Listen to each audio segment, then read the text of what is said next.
بسم الله الرحمن الرحيم maanta ay taariikhdu tahay 24 bisha December 2020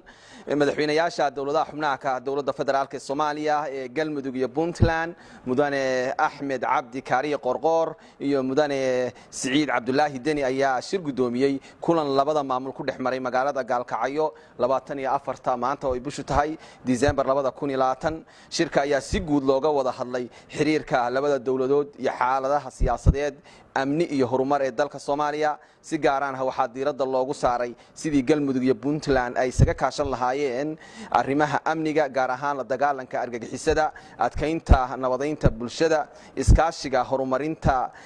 dhaqaalaha iyo arrimaha doorashada dalka Soomaaliya ee 2020 shirka waxa lagu gaaray qodobada soo socda كو شركو waxa uu ka tacsiyay oo tacsi u diray dhammaan intii ku dhimatay qaraxii argagixisada geysatay 19 December 2020 ka dhacay magaalada Gaalkacyo gaar ahaan saraakiishii mas'uuliyiintii iyo shacabkii ku dhintay labo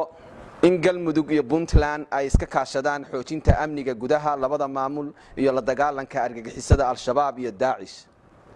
saddex in la adkeeyo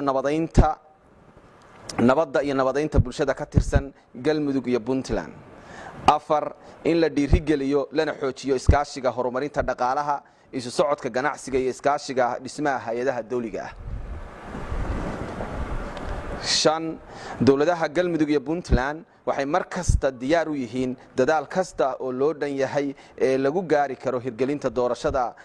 Soomaaliya 2020 sida darteed iyadoo la dhowrayo heshiiskii lagu gaaray 17 September 2020 magaalada Muqdisho dawladaha Galmudug iyo Puntland waxay ku heshiiyeen inay ka wada shaqeeyaan sidii ay isugu soo dhaweyn lahaayeen dhinacyada ku kala aragti duwan hanaanka qabsoomida doorashada